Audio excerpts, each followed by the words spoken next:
What's up, guys? How y'all doing today? Well, baby, if you are Sean Diddy Coleman's, Ariel Mitchell is looking at you saying, baby, you're not suing me for 50 million. Your reputation has been ruined and will be continue to be ruined. On top of that, Tyson Beckford. Yes, Tyson Beckford is letting us know that he could have been the superhero we didn't know we needed back in the 90s because he was about to take Diddy off this earth. And baby, that was a canon moment. That was a can of moment. Let's get into this. Okay, first of all, let's talk about Diddy. The way Diddy is out here suing people, I think Diddy feels like he's going to get all his lawyers' fees back by suing everybody. I'm sure he's looking for a way to sue the federal government. It will not work. Get this. Okay. Diddy's lawyer. Listen. Diddy is suing $50 million. He's suing 50 for $50 million, saying that a lawyer suing him for alleged freak-offs ruined his reputation. Now, can I just say this? And it needs to be said. If there's any kiddies or old people or grannies in the room, please have them cover your ears and go outside. Dress up as a burqa, sit in the corner diddling himself while he had trains ran on whatever woman he tricked into thinking was his girlfriend. Okay. And in the middle of that, he would make them stop, hold positions for hours while he diddled, make them stop, usually lay hands on and feet on and say, I need to talk to you a second because you need to exert your control and show your masculinity. I guess there's nothing more masculine than hiding in the corner under a burqa naked doe. Okay, fine. And then drag the woman into the room. Sometimes laying hands and feet on her, then proceed to take the sloppy seconds, if you will. And then when that was over, but before he took the sloppy seconds, he would grab whatever was make the woman grab what was ever inside the liquids that the Smex worker left, and rub it on his Diddy's chest again. I have to stop now before I get my whole channel demonetized. But I think what I am trying to say is, did he there? What reputation is what I'm trying to say. But let's get into this. All right. Because Ariel Mitchell said, Diddy, you couldn't try this with Dan Coleman. You better get out of my face. Let's get this. All right.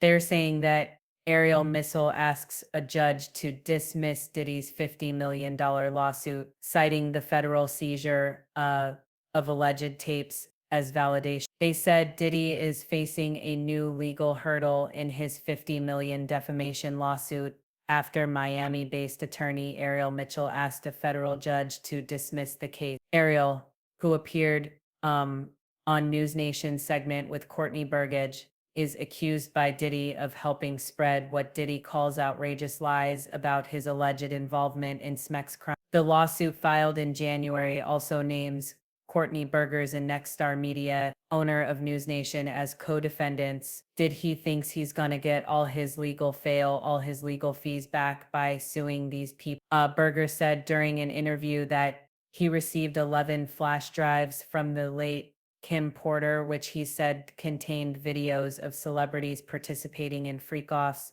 involving minors. He also said he had 54 pages from Porter's memoirs, which Porter's kids said were fake. Now, I do want to point out that even though the kids said, but seriously, is anybody gonna ask how are you suing for Kim's diary? Intellectual property, when you're saying it doesn't exist, then you're saying it wasn't really a book. It might have been notes. Anyway, we'll get to the bottom of this. Okay.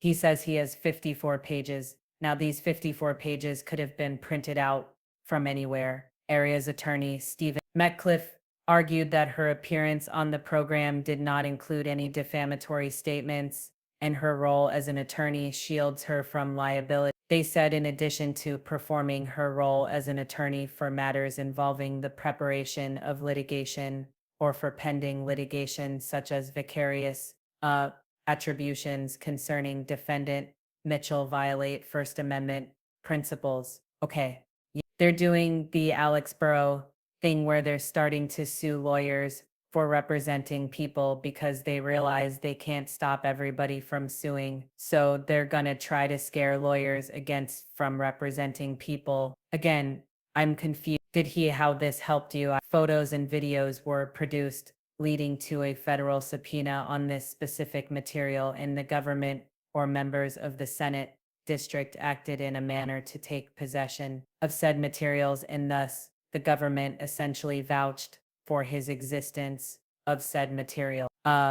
Diddy denied all allegations out this, that, and the third. Anyway, they also said that Ariel Mitchell's lawyer said that there was no way she could defame Diddy given the salacious and wild testimony produced by several witnesses during Diddy's trial. And we all know that's true. They said that the evidence elicited at trial was extreme to the point where any living person's reputation would be affected from such. While I salute his criminal defense team, the fact relevant here as there are countless other individuals with actual SMUL allegations against Diddy where the statement Ariel Mitchell made pales in comparison. Y'all listen, but really quick, I don't want to hold y'all, but listen, couple of things. Diddy, shut up, shut up, shut up, and go make some beats with Kanye. You again, I get it, I get it, I get it. But the fact that Diddy was found not guilty does not mean he's innocent. And the fact that Diddy got convicted of 2 federal SMMX charges, I think proves a lot. Anyway, we'll talk about this on live tomorrow. Your girl is back to work this week, but let me just say this. Okay. One person that could have saved us from all this trouble is Tyson Beckford. If you guys don't know, Tyson Beckford is an OG.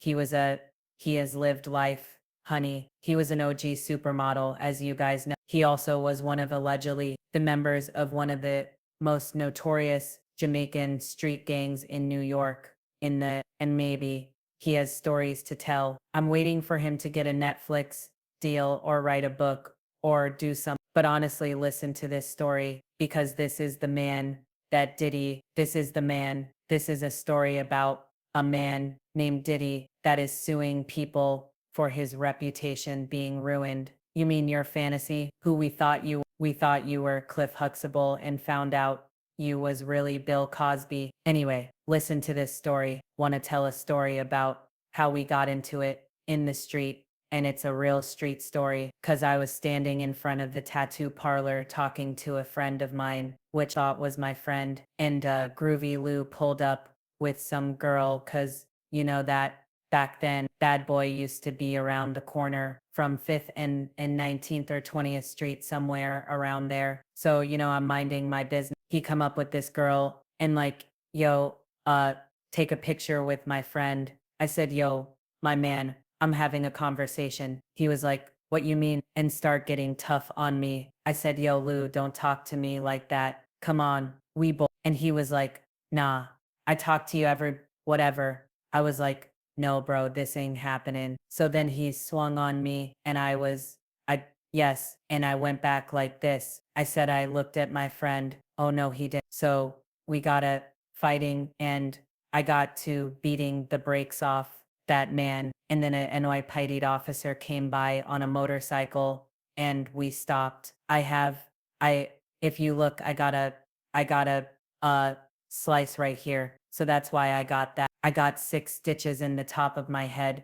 because I ran him into the wall and then my head also hit the wall. So blood's coming down my face. I have on a wife beater, a tank top for those who don't know. So I put it on there, you know, the bleeding, you know, stop the bleed. And the cop says, what's going on? We both were like, Dad, nothing. So he left. And then I went to go after Lou again. Lou ran around the corner. We didn't know where he went. He went upstairs, the Bad Boy, and brought down Puff and some other goon. Maybe about 5, 6 people. So my homeboy Wes, which we're not friends anymore, he dipped on me. So they start coming at me. Puff start talking junk or whatever. And I'm backing up. I'm like, yo, my man, I don't want this. Y'all don't want this. So my Land Cruiser was on 6th Avenue or something. This was before 9/11 Mossberg in the back,